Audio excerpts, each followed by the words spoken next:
Guys, मैं हूं Praveen Rajpurohit from the Shanti Saran public school Thalwad. आइए आज हम आपको बताते हैं भारत के दूसरे सबसे बड़े वीरता पुरस्कार महावीर चक्र के बारे में। दरअसल 15 अगस्त 1947 को भारत में अंग्रेजी शासन का अंत हुआ और भारत के लोगों ने आज़ादी की सांस ली। उस समय ब्रिटिश भारत में बहुत से पुरस्कार दिए जाते थे। ब्रिटिश शासन में वीरता पुरस्कार उन लोगों को दिए जाते थे जो देश के खिलाफ मुखबिरी या चापलूसी का काम करते थे। आज़ादी के बाद इस प्रथा को बदल दिया गया और भारत में वीरता के क्षेत्र में 3 पुरस्कार घोषित किए गए। पहला परमवीर चक्र, दूसरा महावीर चक्र और तीसरा वीर चक्र। ये पुरस्कार 26 जनवरी 1950 ईस्वी को भारत सरकार द्वारा स्थापित किए गए थे, जिन्हें 15 अगस्त 1947 को प्रभावी माना गया।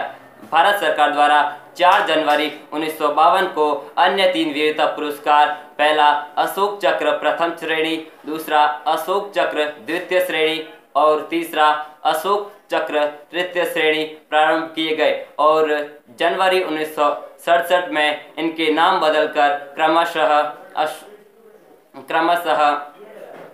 अशोक चक्र, कीर्ति चक्र और शौर्य चक्र कर दिए गए। ये वीरता पुरस्कार वर्ष में 2 बार घोषित किए जाते हैं, पहला गणतंत्र दिवस के अवसर पर और दूसरा स्वतंत्रता दिवस के अवसर पर। इन पुरस्कारों का वरीयता क्रम इस प्रकार है: प्रथम नंबर पर परमवीर चक्र, फिर अशोक चक्र, फिर महावीर चक्र, फिर कीर्ति चक्र, फिर वीर चक्र और फिर शौर्य चक्र। ध्यान रहे, वीरता के लिए दिया जाने वाला सबसे बड़ा पुरस्कार परमवीर चक्र है। इसके बाद दूसरा सबसे बड़ा पुरस्कार महावीर चक्र है और ध्यान रहे, शांति के समय दिया जाने वाला सबसे बड़ा पुरस्कार अशोक चक्र है। आइए अब हम आपको महावीर चक्र के बारे में बताते हैं। महावीर चक्र भारत में दूसरा सबसे बड़ा सैन्य अवार्ड है और इसे दुश्मन के खिलाफ थल, जल और नभ में असाधारण प्रतिभा दिखाने के लिए दिया जाता है। इस अवार्ड की स्थापना 26 जनवरी 1950 ईस्वी को की गई थी। इस अवार्ड को मरणोपरांत भी दिया जा सकता है।